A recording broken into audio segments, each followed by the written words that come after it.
Bem-vindo a mais um programa Vamos Falar de Saúde. Uma espectadora do nosso programa entrou em contacto connosco pedindo para que falássemos sobre o fígado, especificamente sobre a limpeza do fígado. Neste sentido, e para abordar este tema, que é o nosso tema de hoje, nós convidamos a doutora Cristina Ribeiro para estar connosco. A doutora Cristina é médica, é professora assistente na faculdade, é uma amiga que de algum tempo já, e por isso vamos nos tratar de uma forma muito informal. Cristina, bem-vinda ao programa, muito obrigado por teres aceito este convite. Obrigada eu, Daniel, é uma boa oportunidade, muito obrigada. Ok. Então, Cristina, vamos falar então sobre a limpeza ou desintoxicação. Há quem fale de cura do fígado. O que é que nos queres e podes dizer sobre este tema? Olha, Daniel, é realmente uma coisa extraordinária e as coisas não são por acaso, porque o tema do fígado tem tudo a ver comigo de uma maneira pessoal. Eu calculo que não soubesses disto. É que eu própria já sofri daquilo que comumente chamam de fígado gordo. No meu caso foi uma esteatose hepática não alcoólica, portanto o mais comum que tens por aí é a esteatose hepática alcoólica, que resulta de um uso excessivo de bebidas alcoólicas, que é, como sabes, um problema de saúde pública em Portugal, uma vez que o álcool é a droga de abuso mais comum no nosso país, e as manifestações deste abuso, do qual nós temos um desonroso 9º lugar a nível europeu, vão desde a esteatose, à inflamação, à necrose, depois a fibrose progressiva e a cirrose. E o consumo excessivo de álcool também favorece o avanço de outras doenças hepáticas, porque torna o fígado mais vulnerável, como seja à hepatite pelo vírus C, à hepatite pelo vírus B e mesmo ao carcinoma hepatocelular. Isto passa tudo por mecanismos muito complexos, que têm a ver com o excesso e o uso prolongado do álcool, do etanol, e nós não temos tempo sequer para estar aqui a explicar, mas digo-te já que é um mundo muito grande e muito interessante. Mas em relação àquilo que me perguntaste especificamente, se nós considerarmos a presença de gordura no fígado por si só, ela não representa necessariamente um risco. Mas quando a gordura se associa à inflamação do fígado, aí já começamos a dizer que existe uma esteatohepatite não alcoólica. Isto no caso de não haver, se a pessoa não está habituada a ingerir álcool. E há o risco deste processo evoluir para uma fibrose e a seguir vem a cirrose. E depois pode vir o carcinoma hepatocelular, que é o cancro do fígado. Aqui eu penso que não estamos a falar tanto para um público muito habituado a bebidas alcoólicas, mas mesmo sem ingerir bebidas alcoólicas, nós podemos ter um fígado doente que pode levar ao aparecimento da cirrose. Como é que isto acontece? Através do nosso muito conhecido, já toda a gente sabe, a síndrome metabólica. Síndrome metabólico. Podes nos explicar um pouco mais sobre isto? Poderá ser que nem todos estão familiarizados com o tema e de facto é muito importante, é um tema importantíssimo hoje. Pois, ainda bem que perguntas isso, porque realmente é o conceito, eu penso que é o conceito mais importante que nós vamos querer passar aqui hoje, a quem nos assiste, é que realmente muitas vezes as pessoas não bebem bebidas alcoólicas, mas consomem, por exemplo, um excesso de gorduras, que leva à dislipidemia, que é basicamente quando há muitas gorduras em circulação no sangue. Outras pessoas, por exemplo, consomem um excesso de açúcar, outras são descontroladas na frequência alimentar e no exagero de alimentos processados e por aí fora. Portanto, uma pessoa para ter síndrome metabólico tem que ter pelo menos 3 parâmetros de 5 e podemos escolhê-los entre a hipertensão arterial, a resistência à insulina, os triglicéridos superiores a 150 miligramas por decilitro, a dislipidemia, mais especificamente aquela alteração entre as gorduras boas, que são as HDL, que estão baixas nesse caso, e a desproporção com as más, que são as LDL, e finalmente a obesidade central, que é medida na barriga, no perímetro abdominal, porque afinal a gordura visceral, que faz aumentar a barriga, é realmente a mais perigosa. As pessoas já sabem estas coisas, mas nunca é demais lembrar, porque estes parâmetros têm uma capacidade enorme, quando estão alterados, de afetar a nossa saúde. Depois há outras coisas que afetam o fígado também, como certos medicamentos, que são indutores de armazenamento de gordura no fígado, e até algumas ervas medicinais e produtos específicos de algumas dietas extremas, quando elas não são bem orientadas, não é? Esse é que é o problema, é a falta às vezes de orientação de uma determinada atitude ou de uma cura ou de uma dieta, não é? Hoje ouve-se muito esta expressão fígado gordo. Isto é uma doença, Cristina? Bom, isto é assim, quando o fígado começa a ficar gordo, como eu já disse, ele pode ou não inflamar, não é? Se inflamar, já começa a ser um problema. E nesse caso torna-se numa doença, uma esteatohepatite. E geralmente as pessoas nem sequer têm sintomas. Descobrem que têm uma esteatose hepática, o tal fígado gordo, porque vão fazer, por exemplo, uma análise de rotina, que é a ecografia abdominal, e detecta-se aquele brilho típico das células gordas no fígado. E só se diz que há uma esteatose hepática se mais de 5% do peso do fígado são células hepáticas com gordura, a juntar à tal inflamação. Depois, repara, ter gordura no fígado em si não é mau. O fígado tem que, quando está a trabalhar, tem gordura, porque o fígado tem que metabolizar as gorduras e tudo o que passa pelo organismo. Ter, no entanto, muita gordura e, sobretudo, quando esta já está associada à inflamação, é que é um problema. E depois a inflamação pode ou não evoluir para a fibrose e a fibrose pode levar à cirrose. E quando temos a cirrose já começamos a caminhar num terreno pantanoso porque o órgão perde a função e pode entrar em falência. E isto pode ser um processo silencioso que dura muitos anos, porque o fígado é muito desenrascado, é um órgão que se vai sempre desenrascando. Portanto, tirando o álcool, uma droga pesada, ou outro poluente, ou uma doença específica, porque também as há, a pior coisa que existe para provocar e para levar este problema da gordura com a inflamação que se acumula no fígado e que nos pode tornar numas pessoas doentes, é realmente o nosso estilo de vida diário. É o síndrome metabólico que, como já dissemos, pode estar associado ao tal excesso de peso, altos níveis de gordura e resistência à insulina, entre outros parâmetros. Cristina, estamos a falar do fígado. Para nós compreendermos um pouco melhor e de forma mais abrangente, quais são as funções do fígado? O fígado é um órgão espetacular, porque é um autêntico laboratório. O fígado tem montes de funções, como sabes. É um órgão excepcionalmente bem feito. As células do fígado, elas multiplicam-se em trabalhos. Produzem bilis, toda a gente sabe o que é a bilis digere as gorduras, acumula também o glicogênio como reserva energética para termos força, filtra o sangue, expulsam as substâncias tóxicas, destroem células do sangue que já estão assim mais velhinhas, mais gastas, entre muitas outras funções. Mas basicamente passa tudo pelo fígado, tudo. No início, deste-me esta surpresa, é que não apenas como profissional de saúde, o tema te interessa, mas tem algo de pessoal. Queres nos contar um bocadinho mais essa relação com este tema do fígado, Cristina? Não, foi uma coincidência muito interessante, que não considero ser uma coincidência, porque eu realmente na minha saúde eu já tinha uma desvantagem para a vida, aliás tive duas, muito más, porque quando eu nasci em 64 estávamos em plena guerra colonial, o meu pai foi chamado para Moçambique, foi para lá como médico e oficial miliciano, eu era bebezinha, tinha 2 meses e lá fomos todos. E lá em Moçambique apanhei o famoso paludismo, não sei se sabes o que é malária, não é? Aquela doença péssima que há nos países tropicais. Eu também tive paludismo. Eu apanhei aquele piorzinho, que é o Plasmodium falciparum, que é o mais grave, porque faz hemorragias, pode fazer hemorragias no cérebro. E, portanto, eu tive cerca de 2 anos, todo o tempo que lá vivemos, tive sempre doente. E o meu pai, que entretanto passou muito tempo na selva, lá a salvar pessoas na guerra, não é? Não sei. Ele acabou por me salvar a vida também porque deu-me um coquetel de medicamentos, porque eu já estava muito mal a morrer, e ele pensou, ou isto ou nada, e resultou.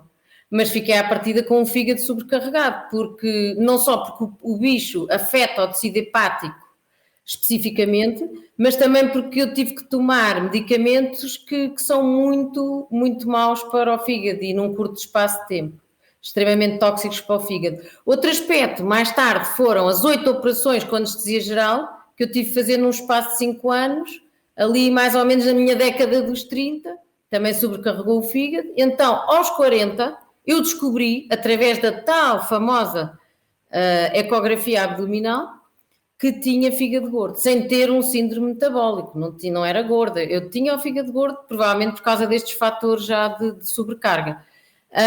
Nós hoje em dia já sabemos que a esteatose hepática não alcoólica é como a alcoólica, ou seja, se pararmos o agressor, o fígado tem uma capacidade imensa para se autorregenerar. Mas naquela altura, que já foi há uns aninhos valentes, esta noção não era assim tão clara. E por isso é que eu gostava de acrescentar que este assunto que estamos aqui a falar não é bem um tema científico, não é um tema muito médico, é mais um tema holístico, digamos assim. Porquê? Porque em medicina não fazemos limpezas ao fígado, não fazemos curas. No meu caso, eu lembro-me que passei 2 anos vegetariana, com comida mais crua, evitando as gorduras, mas foram 2 anos, não foram 2 semanas. E não foi uma cura, foi mais uma mudança duradoura do meu estilo de vida. E pelo menos clinicamente eu acho que melhorei, porque eu já tinha um fígado aumentado, tinha alguns sintomas como cansaço, que eu não sabia que era do fígado gordo, tinha muitas dores de cabeça e passou quase tudo. E radiologicamente também desapareceu. Mas há um princípio que é básico e que eu gostava de salientar para os nossos assistentes, que é, se há uma intoxicação, tem que saber o agente da intoxicação e tem que se parar com ele. Se é o álcool, a única maneira é parar de beber bebidas alcoólicas. Se há uma esteatose hepática não alcoólica, identificada com o síndrome metabólico, só mudando o estilo de vida é que vamos ter resultados. E a mudança de estilo de vida passa por uma alimentação saudável, passa por baixar o consumo de açúcar e de hidratos de carbono maus e de gorduras saturadas, passa por fazer exercício físico, beber mais água, fazer jejum, se a pessoa puder, nem toda a gente pode. Passa assim por uma série de coisas que mudam o nosso estilo de vida, ao fim e ao cabo. Não é? Cristina, tu acabaste de mencionar a alimentação como sendo um fator importante que poderá contribuir para um fígado mais saudável. Podes nos dizer então algo mais específico sobre que tipo de alimentação seria esse? É assim, eu já vou falar mais especificamente nisso mais à frente. Se nos acompanharem até ao fim, eu mais quase no fim vou mesmo dizer as coisas mais importantes que podemos fazer para o fígado especificamente. Mas posso já dizer que, por exemplo, os maus hidratos de carbono, como sabes, serão, por exemplo, os refinados, a contrapor aos bons, que são os complexos, que são mais difíceis de digerir. Os maus são, portanto, as bebidas adoçadas com açúcar, os próprios sumos de fruta, doces, pão branco, massa branca, arroz branco e outros, porque não só são geralmente processados, como ainda lhes retiram a fibra, as fibras naturais. E depois, as gorduras saturadas, que são as más, são, por exemplo, a manteiga, os queijos gordos, os produtos de salsicharias, charcutaria, mesmo os vegetarianos, se tiverem sido fumados e aditivados. E as gorduras boas serão as monoinsaturadas, que são as que se encontram no azeite, no óleo de amendoim, nas amêndoas, azeitonas, na pera abacate, que é um fruto extraordinário, e depois também as boas, as gorduras poliinsaturadas, que se encontram, por exemplo, no peixe gordo, como o salmão, as sardinhas, e nos óleos vegetais, como o óleo de girassol. Mas eu dizia há bocadinho, antes de falarmos nisto da alimentação, que se há uma intoxicação, primeiro temos que, desculpa eu bater muito nisto, mas primeiro temos que mudar o nosso tipo de combustível. Temos que mudar o tipo de combustível que estamos a dar ao organismo, precisamente para não o continuar a intoxicar. Há uma senhora inglesa muito conhecida nos meios das dietas que ela diz que nós temos que pagar a taxa diária para ter saúde, é como se fosse um imposto, porque exige um certo esforço. E ela diz uma coisa muito interessante, é que os primeiros 10 anos, quando decidimos fazer estas mudanças, são os piores. Depois habituamos. Portanto, quanto mais cedo, melhor. E as curas levam o seu tempo, sobretudo as naturais, porque o organismo não gosta de mudanças bruscas, porque podem ser fatais. Basicamente, o fígado é um órgão que ele regenera-se a si próprio, naturalmente, desde que receba os nutrientes certos, desde que tenhamos os hábitos corretos. Claro que numa primeira fase podemos ser assim um bocadinho mais intensos, mas depois entramos naquela velocidade de cruzeiro e a coisa vai. Mas são hábitos para a vida. E em relação às ditas curas, a maioria dos médicos diz que as dietas de desintoxicação extremas não são nutricionalmente equilibradas, geralmente, portanto são arriscadas e temos que ser muito prudentes com a nossa saúde nesse aspecto. Então não acreditas propriamente nas curas ou nas dietas de desintoxicação, Cristina? Bom, aqui a questão, para conseguirmos compreender mesmo como funcionam as coisas, é percebermos que para desintoxicar tem que haver uma toxina. E o que é uma toxina? Se formos ver, uma toxina é uma substância venenosa, não é? Como, por exemplo, o que é uma toxina? Um veneno da cobra, uma bactéria, como aquelas do botulismo, das latas de conserva, não é? Ou aquela toxina presente naqueles cogumelos, que é o Amanita phalloides, que é fatal para o fígado, que em português se diz o cicuta verde. E se nós fizermos uma dieta de desintoxicação, não vamos conseguir tirar um veneno de cobra, não é? Portanto, o que é na realidade uma desintoxicação ou uma cura? Uma desintoxicação ou uma cura é um tratamento médico, sim, reconhecido, mas que ajuda os viciados nas drogas ou no alcoolismo, por exemplo, durante a abstinência, porque trata os sintomas da abstinência. Mas a desintoxicação em si é feita porque se deixa de administrar ao organismo a toxina, neste caso a droga ou o álcool. Portanto, uma desintoxicação médica, por exemplo, também pode reduzir a acumulação de metais pesados, como o ferro ou o mercúrio, ou tratar uma doença genética. Em todos estes casos, o tratamento tem sempre como alvo uma toxina, uma substância específica que tem que ser removida do organismo. Mas quando se trata de comida, de dieta alimentar, para já não existem grandes bases científicas para que não há estudos suficientes que provem que uma dieta pode limpar ou desintoxicar o nosso corpo. As dietas detox, vou dizer uma coisa, não sei, são geralmente criadas por pessoas que têm um produto ou um livro para vender, não é realmente um tratamento médico legítimo, digamos assim. Dou-te um exemplo, em 2009 houve um grupo de pesquisadores canadianos que resolveu estudar as reivindicações que havia por trás de uma série de produtos dietéticos que se diziam ser desintoxicantes e eles concluíram que o termo desintoxicação é um mito. Portanto, não se fazem curas ou desintoxicações para o fígado. Não se faz. Não é questão de eu acreditar ou não, mas não se faz. Ok, estou mesmo a ver então que tu não acreditas mesmo nas desintoxicações e nas dietas para esse efeito, não é?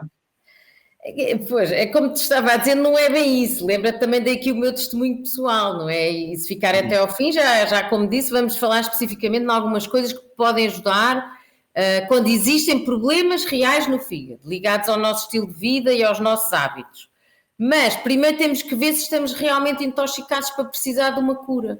Porque se nós não estivermos doentes, provavelmente não temos toxinas perigosas no nosso coração, não temos que estar preocupados sequer com isso.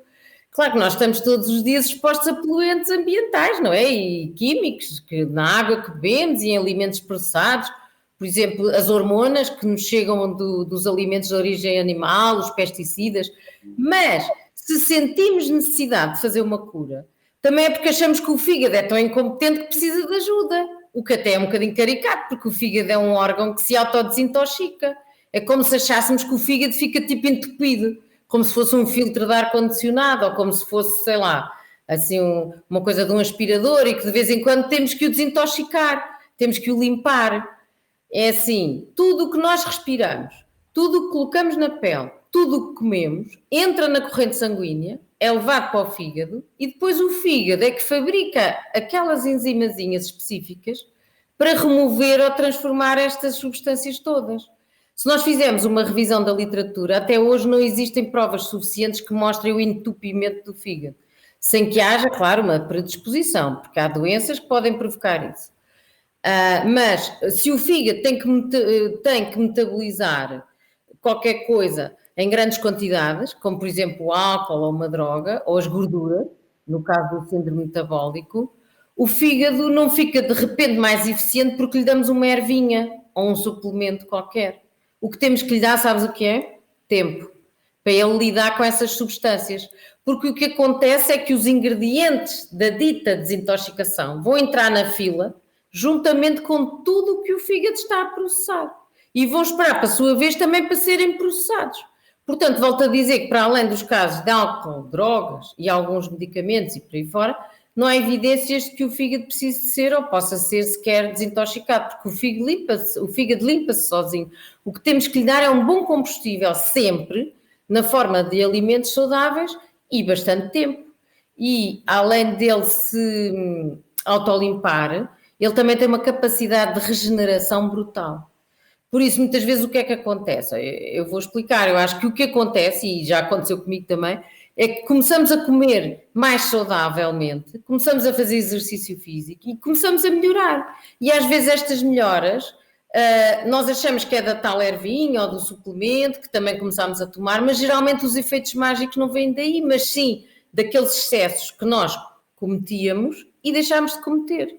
No meu caso, eu tinha sintomas, além da evidência radiológica do fígado gordo. E além da dieta, o que é que eu fiz? Como sabia que estava doente, comecei a ter mais cuidado com o trabalho, a não exagerar, não trabalhar tanto, não exigia tanto de mim própria, descansei mais, mudei o estilo de vida e, graças a Deus, resultou. Foi muito bom. Boa. Cristina, então, vamos lá ver. Há ou não vantagens de fazer, então, uma dieta para o fígado? Porque o fígado, afinal, pelo que estás a dizer, não precisa de ajuda, não é? Pois, quer dizer, estamos aqui um bocadinho a dizer que sim e que não, mas principalmente a mostrar às pessoas que é preciso tempo. O tempo é fundamental. Os bons hábitos são fundamentais. Há sempre vantagens, mas passa mais por uma mudança permanente e não por uma coisa transitória, não é? E estamos aqui também para explicar às pessoas como é que as coisas se passam na realidade sem nos tentarmos iludir. Já dizia aquele pai da medicina, o Hipócrates, que o alimento seja o teu remédio e, portanto, há poder, sim, de cura, não só na alimentação, mas também num estilo de vida mais natural, isso não há dúvida, mas de uma forma equilibrada também, uma forma constante. E a vantagem de uma dieta especial é que ao cortar os maus hábitos, como já dissemos, cortamos as coisas mais e ajudamos o corpo a eliminar os resíduos mais facilmente, porque afinal o fígado fica mais livre e menos sobrecarregado. Depois, por exemplo, se nós comemos alimentos realmente biológicos, também vamos ingerir menos pesticidas, vamos comer também, por exemplo, menos alimentos processados e mais alimentos de origem vegetal, vamos ter mais fibras no nosso organismo, que sabemos que são fundamentais, vamos ter mais nutrientes, vamos ter menos aditivos químicos, comer menos carne também vai reduzir a entrada de gorduras saturadas. E não interessa deixar de comer carne e continuar a comer muitos fritos. Porquê? Porque nos fritos, como sabes, tem que se ter em conta a estabilidade do óleo e quando os óleos aquecem muito, eles vão se degradar em substâncias tóxicas que são muito más para a saúde. Portanto, todas estas boas atitudes são ajudas para o nosso organismo e, neste caso particular, para o fígado. Portanto, o nosso corpo desintoxica-se simplesmente porque paramos de lhe impor toxinas. Tão simples quanto isso. Evitar o álcool, evitar o tabaco, ativo ou passivo, evitar os produtos químicos de uso doméstico, não é? Às vezes as donas de casa, coitadas, apanham com muitas coisas em casa. Beber mais água, fazer exercícios para melhorar a eliminação das substâncias, tudo isto pode ajudar. Mas se a nossa rotina vai ser uma semana sim, uma semana não, uma vez faço tudo o que quero, outra vez desintoxico-me ou curo-me, para resolver isto não chegamos lá. Portanto, é um padrão crónico de maus hábitos e de mau estilo de vida, não faz muito sentido. E outro conselho que eu gostava de dar é evitar a automedicação, porque alguns medicamentos são hepatotóxicos e as pessoas não sabem, deixem as prescrições para os médicos. Também devemos manter o peso estável, não andar naquelas dietas para cima e para baixo, não fazer dietas milagrosas e evitar alimentos que tenham hidrocarbonetos aromáticos policíclicos, que são aqueles, por exemplo, da carne grelhada na brasa, que nós às vezes gostamos muito. E depois é dar ao organismo alimentos que alimentem bem o fígado e outros órgãos, por exemplo. Há uma grande dúvida em relação aos pré e aos probióticos, que isto é um equilíbrio fundamental no nosso organismo. Os probióticos são aqueles micro-organismos que promovem o crescimento das bactérias boas, que estão sobretudo no intestino, mas que há noutras partes, há no cérebro e na pele, e as bactérias boas que impedem o crescimento das más. E os prebióticos são aqueles alimentos que alimentam os probióticos, porque não são digeridos. E, portanto, estes alimentos têm que dar substratos e cofatores para uma alimentação ideal. Também devem, os alimentos que ingerimos também devem ser alimentos que modifiquem positivamente a expressão genética e a sinalização celular. Isto já começa a soar mais complexo, mas é verdade, isto já está documentado e estudado hoje em dia, já podemos ler estudos sobre isso. Portanto, mas tem que ser um plano alimentar que passe mais por alimentos e menos por suplementos, por causa daquela sinergia que existe entre os diversos componentes dos alimentos. Por exemplo, dou-te o exemplo da maçã. A maçã tem cerca de 700 fitonutrientes. É melhor comê-la inteira do que tentar replicar os benefícios, por exemplo, num suplemento único, num comprimido, num chá, não é? É melhor ingerir as frutas inteiras e os vegetais, e se quiseres e achares proveitoso, vou mesmo dar uma lista dos superalimentos que prometi, assim mais especificamente. Ainda tenho tempo para isso, para falar nisso? Vamos a isto, Vamos a isto, vamos. É verdade que estamos a chegar já ao final do programa, mas não podemos... Mas quanto tempo é que tem? Porque eles são muitos, ainda são alguns. Quanto tempo? Eu não sei. Temos alguns minutos. Alguns minutinhos. Então, olha, em primeiro lugar é logo a maçã, que é extraordinária. Como as pessoas sabem, e havia até aquele ditado que diz, os ingleses dizem, an apple by day, keep the doctor away, que é uma maçãzinha por dia e o médico, não precisamos de ir ao médico. Portanto, a maçã faz bem ao fígado, porque tem 2 fatores. Tem muitas fibras solúveis, já falámos disso, e estas fibras ajudam os ácidos biliares a metabolizarem as gorduras e a absorver menos as gorduras, etc. Depois também tem muitos antioxidantes, que protegem o fígado, não é? Como sabem, os antioxidantes são fundamentais.